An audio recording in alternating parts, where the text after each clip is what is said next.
which I actually interestingly learned both from my experience of being a terrorist negotiator and then with my teenagers. And so I realized that what we think about the other actually determines so much of the outcome. And what we think about the other in advance, even before we see them, can determine the outcomes.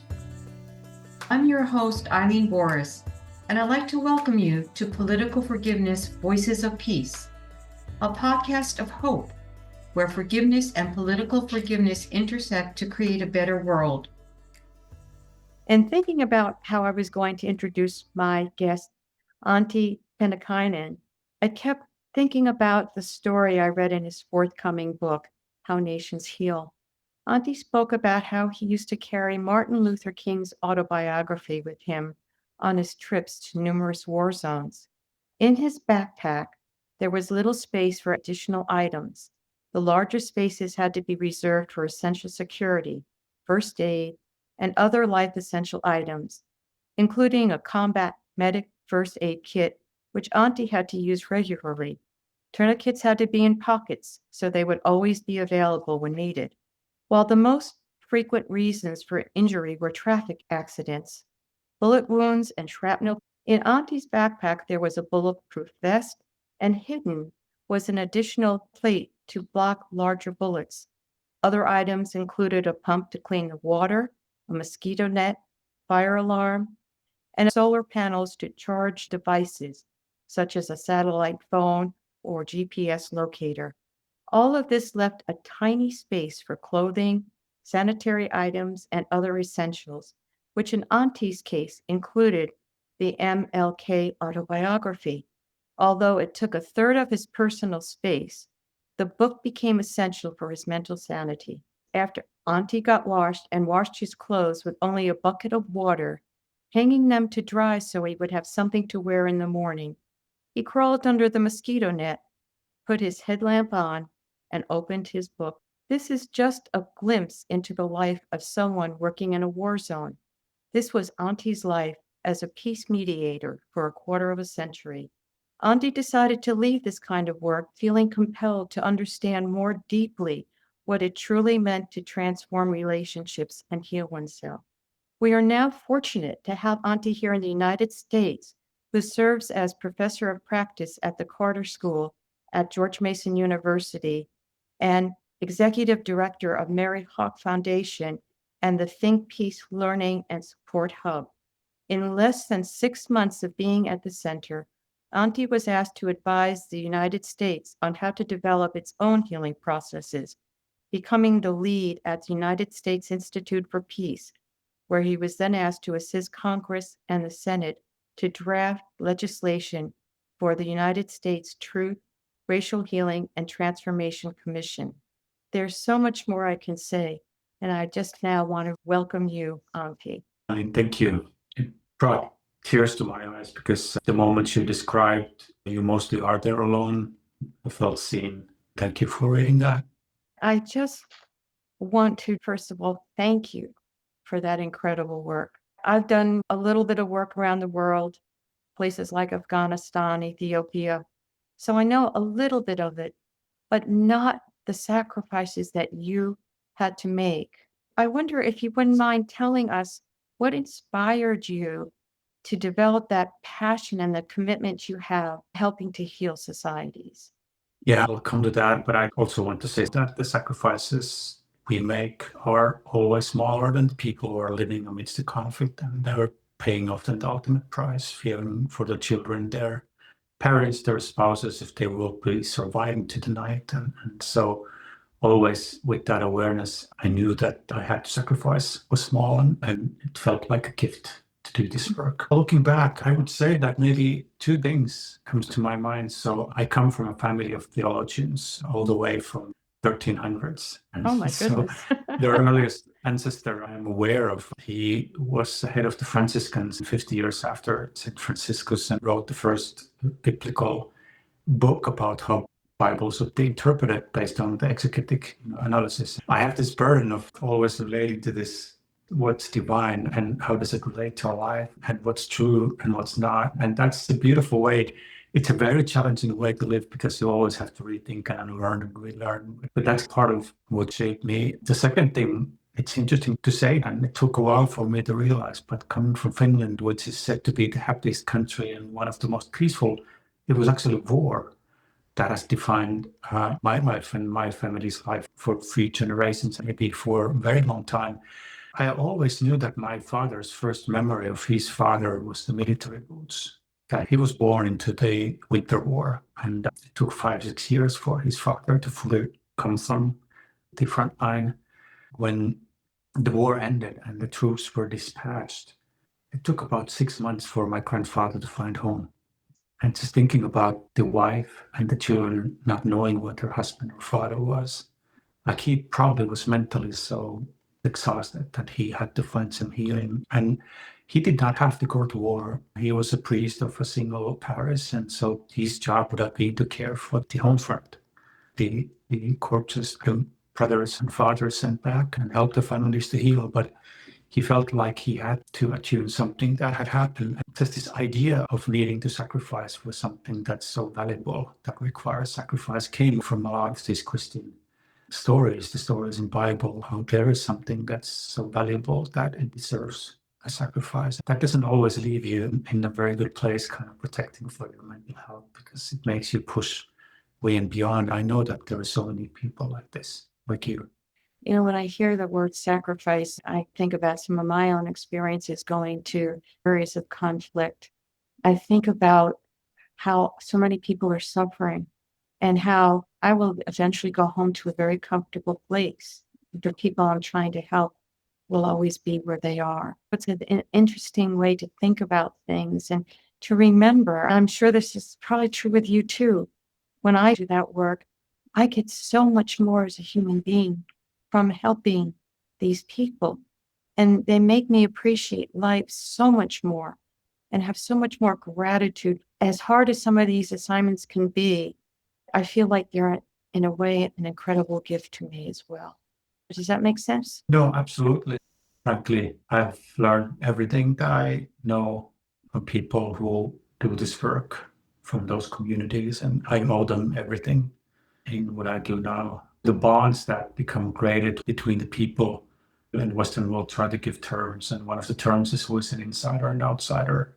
But you have to become as close as family and as trustworthy as the best members of your family to build those bonds that can start to work on some of those most difficult cases. You cannot walk away from those relationships. Right. If you go into this work thinking it's somehow heroic and beautiful and something that you want to do, it's a very egoistic approach, and you probably will turn away when you realize what it really is and how it will affect you. I was always telling myself that if you win the trust, you don't have the right to walk away, and which probably made me push in places like Somalia for 15 years. And now looking backwards, like my mental health guide, Martin Luther King's autobiography, wasn't probably the most healthiest thing either, because that man pushed himself through a lot of difficulty. And if that's the role model you have, you probably are trying to do the same, even you don't have the skills or capabilities. And that it gave me some comfort just to understand how hard it has been in different times and different places, and just to see the beauty of humanity despite all of those challenges. I think that's so true. When I think of Martin Luther King, he's so inspirational. This work brings us closer to our own spiritual nature and feeling the interconnectedness of humanity. And that's also an incredible gift. Which takes to the question of healing and what is the source of the healing and what's the source of the injury. A very big discovery on my own healing journey was the concept of spiritual injury and understanding that how in the core of not all harm, there is spiritual injury. I don't define that religiously or say that it's a religious injury. Spiritual injury to me means something has harmed the way we see ourselves, the way we speak to ourselves, the way we see our place in the world, the way we relate to other people, and the way we relate to the visible and the invisible realms, including the religious realms. When there is harm, every relationship is harmed. When there is healing, everything starts to heal. There can be a lot of religious harm, which has been insightful to me. Has become curious again about the history of theology and also church. I come from the Christian traditions. When I started to work with indigenous peoples, the concept of the doctrine of discovery obviously is there, where the Catholic popes blessed first Portugal and then Spain and then the Dutch, UK, and French and others to conquer indigenous lands and take them over. And that has led into continuous multiple genocides that mostly are not spoken about among indigenous people. And only in 2023, Pope Francis apologized for that, said it was wrong. So it's so close. What interests me now and what made the church to believe that that was right. So it happened somewhere in 1400s, 1500s. Something had happened before. And that was the medieval church that was also burning some of the women healers at the stake. What made the church that was given the commandments not to kill think that they can kill without seeing the irony of that? So there was a lot of abuse of power and internalized violence that led into these beliefs. And one of my dreams is in the future to study about decolonizing theology, going deeper back into the roots where that harm can be identified and how that affects the way we live in today's life, and why a lot of these spaces sometimes are so blind of harm, why so many people are harmed in those spaces. You wrote about that in your book, and I want to get to your book in a moment. There's so many gems in your book. I can't speak more highly of it. I hope that when the book comes out, people really go and get it, because there's so much in there. It really gets us to think about these cycles of violence. I was reading it through a political forgiveness lens, especially when you started talking about spiritual injury. What is forgiveness really all about? It's to help us peel those layers of the onion back so we can get to the essence of who we truly are, which is that spiritual essence, and to heal the guilt, the fear, the anger, the grievances, which is feeding into all the violence that we're seeing even today. And how years ago, just like you were saying, killing was justified. Killing is justified today. And if we can begin to take a look at the spiritual injury that you speak of and recognize that we do have ways to heal. Why did you decide to write the book on how nations heal?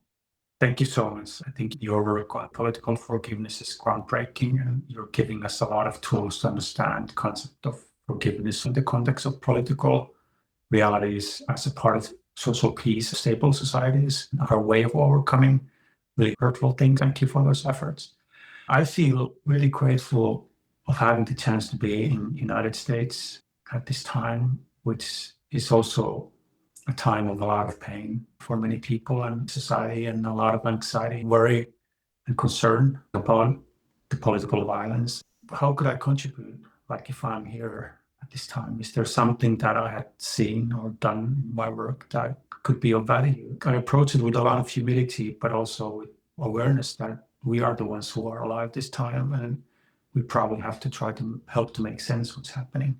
And so when I got involved in a very small part, in a very humble way, after the murder of George Floyd, and thinking through what would need to happen here in the United States, the other processes overseas may have been very different, but there's still something that can offer some learnings for America. My key message for Americans is there will become moments of reckoning.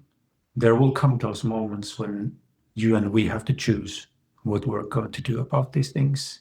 One of those moments was probably on the evening of January 6th, when the members of Congress and Senate were together there hiding for their lives. Those conversations should have continued. Those relationships should have been the foundation of something new, which became a very partisan division next morning. These windows of reckoning come up surprisingly often through pain. And that's when the choices need to be done, what is being done about it. And my hope is that my book could serve those who will prepare for those moments. The key that I have from everything I've seen and everything that I have worked is that you cannot offer what you don't have unless you have a critical number of people in this country who have been willing to do the work.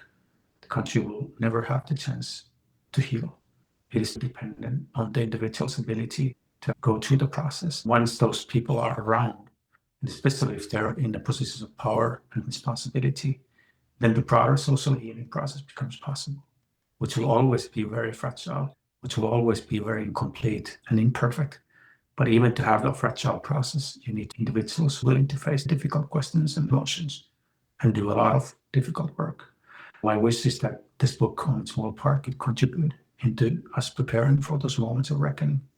One of the things that really interests me in reading your book was the historical account that you gave concerning the Truth, Racial Healing and Transformation Commission, how you got involved with that, and then what happened with it. Yeah, so first, just a small clarification or appeal to the universe is that the book is not yet a book. I do have a manuscript and I'm discussing with a couple of potential publishers, but if there's a publisher that's interested on this book, get in touch with Eileen or myself, and I'd love to have a conversation, because one of the publishers was very clear saying that there has to be a version for a general public in the US. There's just so much need for this kind of book. So I have to rethink a bit how it was done, because it was mostly focused on practitioners like you and I.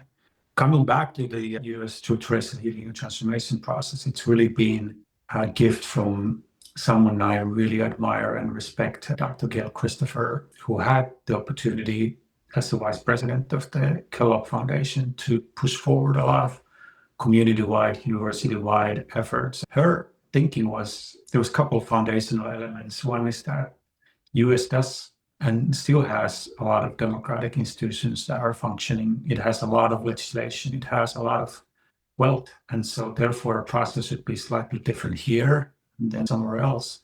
Our key finding is still very rarely understood, and which is such an important element, is that in the core of all of this, there has to be this social healing, or as she calls racial healing, that cannot be enforced, that has to bring people together voluntarily, which could be its weakness, but it's also its beauty. When this country really comes together, it comes through the will of the people, knowing that this country represents so much better than the division and the pain that it's living in now. And they deliberately choose in that process where the community is being reformed, recreated in the beliefs that this country was also founded. So Gail gave this gift, and I'm really happy to share some of those insights. The key lessons learned when I was observing that, and which also comes from other Truth and Reconciliation Commissions, is that sometimes the affected people are so much in hurt and so divided. For them to form an opinion what to do and why we're entering a process, they need to go first through their own internal healing processes. And this I witness every time. Would it be an indigenous community? Would it be a community that has been otherwise oppressed or part of the civil war? There's probably so much internalized harm and hurt and division. And these processes always require such a bold investment from individuals who are imagining what it could be and then doing the hard work to get it going. They will be left alone and they cannot succeed if they don't have a broader community behind them that has taken the burden to look into what this process could become, and also going through some internal healing to understand what it could offer for the communities. A deeply touching moment for me, which I also share in the book, is with the Sami. So in Europe, we have one living, recognized indigenous people, the Sami in Scandinavia, the traditional reindeer herding community that, of course, lives in urban settings mostly these days. One of the youth leaders said, earlier, I thought that the purpose of a Truth and Reconciliation Commission is to give us back the rights that were taken from us. Today, I understand that the biggest reason and gift of such a process is to liberate us from the generational harm and pain. He continued saying that if we don't do that, we just pass it on to another generation. So the element of healing is deeply essential. It's interesting because as I think about in the political forgiveness work, it starts with the individual, and that we have to give people skills to know how to do their own emotional healing in terms of the forgiveness process. How do we learn to let go of our own grievances? You can't just work on a national level. There's a lot of things that need to happen to create a platform based in empathy, understanding, and healing before you can get to transformative place. And I fully believe that if the Americans are given a real chance to choose the path forward in this situation and a healing journey, they will know, first of all, what healing is, and second, that it can be done. There's so much experience in this country spread around different communities and different parts of the society that know what that work is that you just so eloquently described. And the other thing is that we have to recognize that we do need healing. People don't even necessarily recognize that. The interesting part in what we assess and look into wars and conflict, and I think the key learning for me from being a peace mediator is that all of these conflicts have so many similarities. In this cycle of conflicts that we are in today, the biggest reason why people fight or accept violence or promote violence is that they believe that their sacred values are under threat. And therefore they feel that it's justified to do violence. But then what they miss is that a lot of those perceptions are also intergenerational traumas. So we are repeating something that was in the survival tactics of our ancestors. And we're not seeing how that's actually defining who we are and how we behave until there is this element of realization that actually the harm we're causing for others is actually hurting the whole society, but also hurting me and my family. People who cause harm also become harmed themselves mentally and physically, and their families and their workplaces and their communities. This awareness has to be increased, and it's probably going to be one of those moments or those things that help people in greater numbers in the United States see that, first of all, what healing is and how it's possible. But when this process is being launched and designed, it's probably not going to look much different than what's being already done in many places. People will see a lot of familiar things. Healing in the end is not that complicated. We are made to heal as human beings. That's the gift of the God and the Creator. We were meant to heal our brains, even the deepest traumas, the way they affect us, the way they make us feel. They can change our healing organ. And this is what we are supposed to do as God's creation. This is one of the wonderful things about your work, that you are trauma informed and understand a lot of neuropsychology. We're learning so much more about the plasticity of our brains.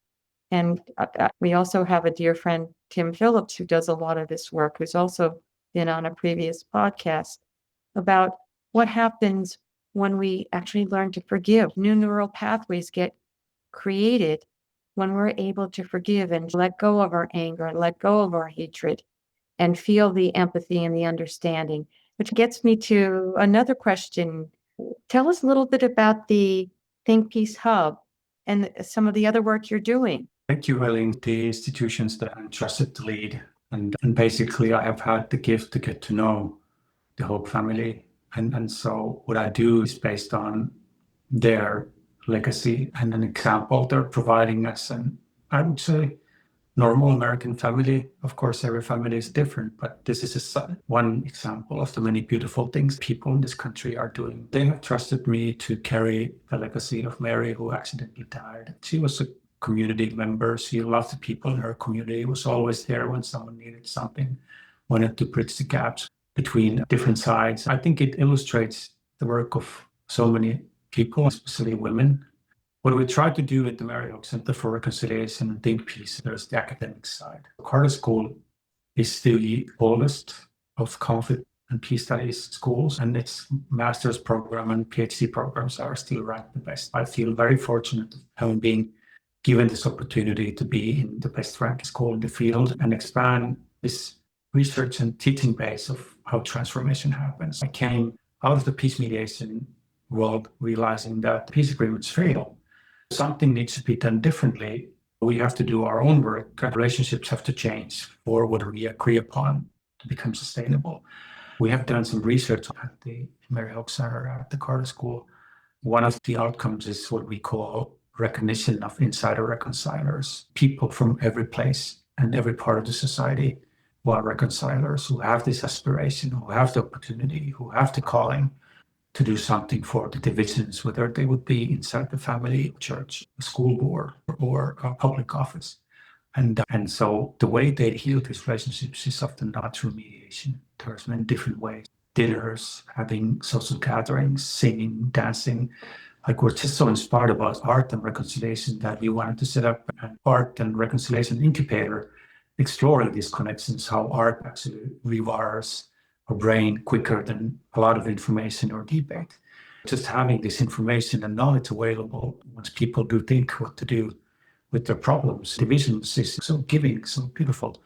The Peace Learning Support Hub is based on the Mary Hoch Foundation, founded by the Hoch family. It aims to be an operational program arm that works with MHCR. We have two focus areas. Currently, we work with Indigenous people on decolonizing mental health, which means that there has been limitations and a lot of harm from the Western way of thinking and seeing human mind and its healing processes, and also dismissing some of the Indigenous practices, criminalizing them and ridiculing them.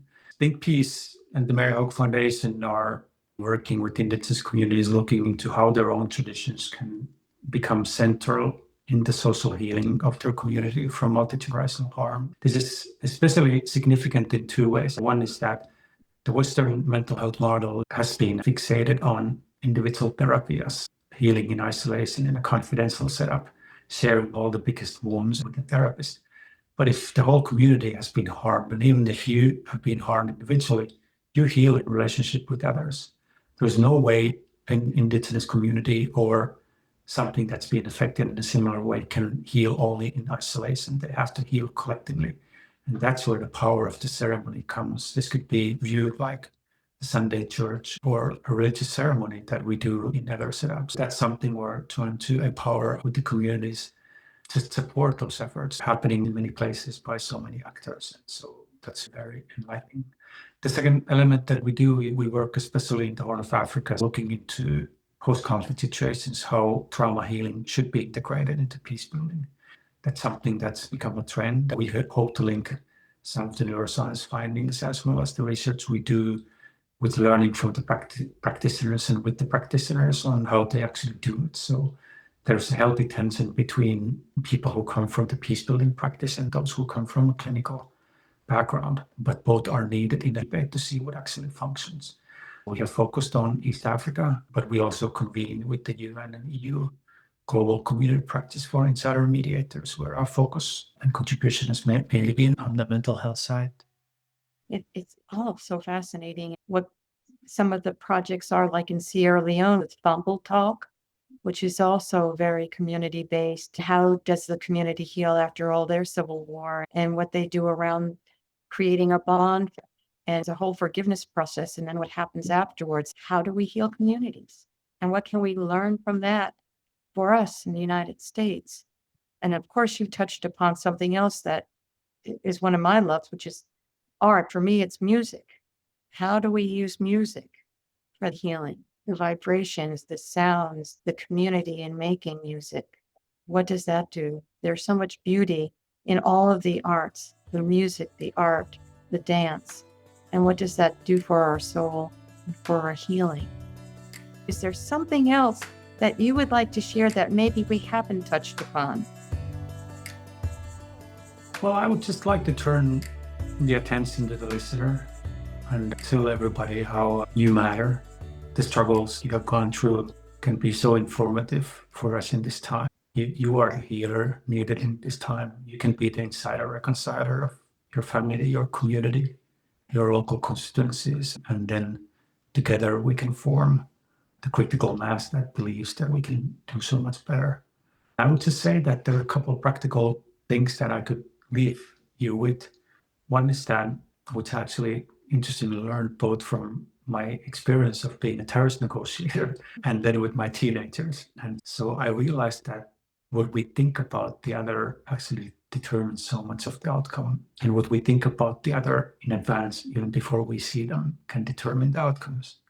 With the teenagers, there was times that they tried to trigger, reactions to justify isolating into their own games. And I realized that I have to cut out from that pattern and chose to always just think how much I loved them. And without saying anything, they started to hug me and spend time.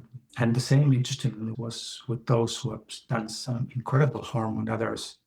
If they were needed into a political process to end almost seemingly endless war, you had to believe in their ability to make those choices.